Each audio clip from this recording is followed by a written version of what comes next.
Bonjour à tous. Plusieurs morts dans une paroisse touchée par des frappes au Liban, l'avancée des travaux du synode à Rome et un accord trouvé entre la communauté de l'Emmanuel et 2 femmes victimes. C'est aujourd'hui dans SIC la sélection de l'info catholique. Au Liban, les bombardements israéliens dans le sud et l'est ont provoqué le déplacement d'1,2 million de personnes dans un pays déjà fragilisé par de multiples crises et qui compte moins de 6 millions d'habitants. Des chrétiens restés dans les villages du sud sont eux aussi victimes de ces bombardements. Dans la nuit de mercredi à jeudi, une frappe aérienne de l'armée israélienne a ainsi touché Derd Gaya, situé dans le sud du Liban. Selon l'aide à l'église en détresse, 2 salles de la paroisse de l'éparchie gréco-catholique de Tyr ont été ciblées alors que des réfugiés y étaient abrités. L'église accolée à ces salles s'est effondrée. Une seconde attaque a détruit la maison du prêtre et les bureaux. Au moins 8 personnes sont mortes. Vincent Gelot, directeur de l'œuvre d'Orient pour le Liban et la Syrie, témoignera depuis Beyrouth en direct sur KTO ce vendredi à 20h35. Cette émission Urgence Liban sera à retrouver sur ktotv.com. À Rome, les participants du synode ont achevé ce jeudi leur travail sur le thème des relations, un des points centraux de l'Instrumentum Laboris. Cette réflexion synodale autour des relations dans le Christ et avec l'Esprit, des relations pour le peuple de Dieu, avec les ministres ordonnés ou bien encore entre les églises et dans le monde, vise à rendre l'Église moins cléricale pour permettre à la communauté chrétienne d'être plus inclusive et participative. Les participants ont notamment souligné l'importance d'une collaboration entre les prêtres et les laïcs, assurant que le rôle des laïcs est indispensable. A aussi été rappelé l'importance de permettre aux fidèles de se prononcer sur les candidats au sacerdoce et à l'épiscopat. Dans une église synodale, c'est le peuple de Dieu qui doit se sentir responsable du choix, a soutenu Sheila Pierce, secrétaire de la commission pour l'information du synode, lors du point presse quotidien donné mercredi. Et on connaît désormais le nom des 14 rédacteurs du document final de cette seconde session du synode. 7 ont été élus ce mardi parmi les 368 participants au synode.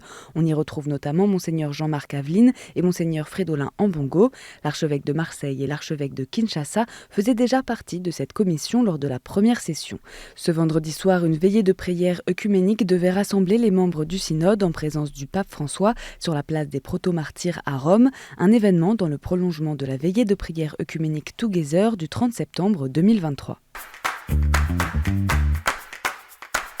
Depuis mardi et jusqu'à dimanche, la conférence épiscopale du Congo est réunie à Brazzaville pour sa 53e assemblée plénière. Au cœur des échanges, l'année jubilaire 2025 à Rome et plus particulièrement le jubilé de la vie consacrée en octobre 2025.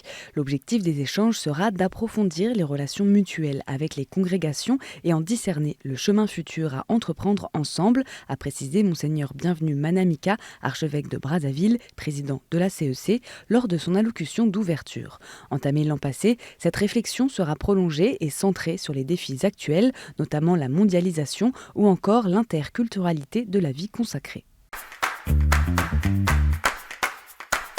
La communauté de l'Emmanuel souhaite contribuer à la réparation des préjudices causés par M. Benoît M., ancien prêtre du diocèse du Mans et membre de la communauté, à 2 femmes du Mans et de Rennes. Dans un communiqué commun publié jeudi, elles annoncent avoir trouvé un accord, une démarche inédite alors que ni l'INIR ni la CRR, instance mise en place après la SIAZ, n'accompagnent les personnes majeures victimes. Les faits remonteraient ici aux années 2010 à 2019, pendant lesquels cet ancien prêtre de l'Emmanuel les aurait violées.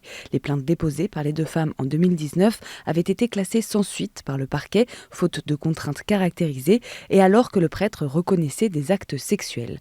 L'homme a depuis été renvoyé de l'état clérical à la suite d'un procès canonique pour abus sexuels et abus de pouvoir. Il était primordial pour les 2 femmes d'être reconnues par la communauté de l'Emmanuel comme victimes, souligne le communiqué, et qu'un geste de réparation authentifie la demande de pardon qui a été exprimée.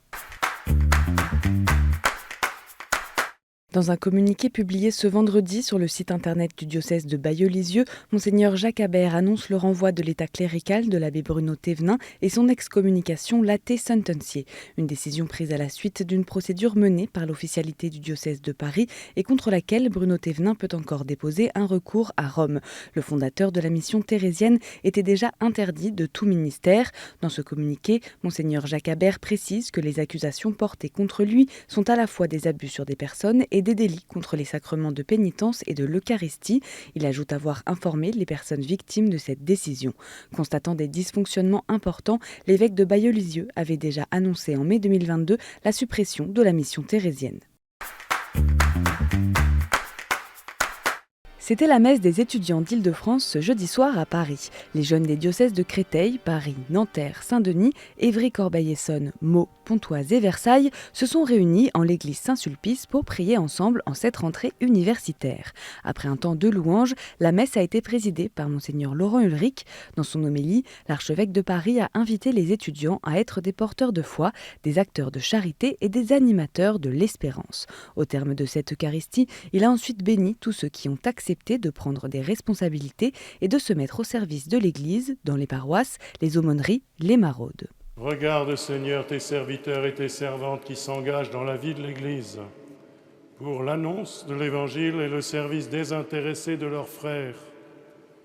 Par ta bénédiction, confirme leurs dispositions pour qu'ils soient des signes authentiques de ton amour là où ils sont envoyés pour servir.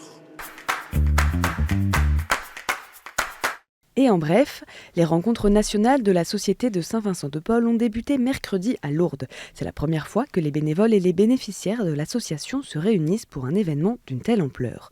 Au total, environ 1600 participants venus de toute la France se sont rassemblés sous le thème « Révélons nos talents » pour renforcer les liens entre bénévoles et bénéficiaires. Pièces de théâtre, ateliers de couture, de musique, expositions photos, près d'une dizaine de projets seront présentés jusqu'au 13 octobre. Nous prions pour la Martinique et tous ses habitants pour que les conditions de vie s'améliorent pour tous. Nous prions pour les personnes qui ont perdu leur emploi et qui voient leur outil de travail détruit. Nous confions à Dieu ceux qui s'expriment par la violence et ceux qui travaillent à maintenir l'ordre. Voici un extrait de la prière pour la Martinique et tous ses habitants qui sera lu en intention de prière ce week-end dans toutes les églises du diocèse. Depuis septembre, l'île antillaise est marquée par un mouvement contre la vie chère qui a dégénéré en violence urbaine. Face à la situation, la pastorale sociétale, en accord avec l'archevêque de Martinique, a proposé aux chrétiens une prière à réciter seul ou en communauté pour un retour à la paix.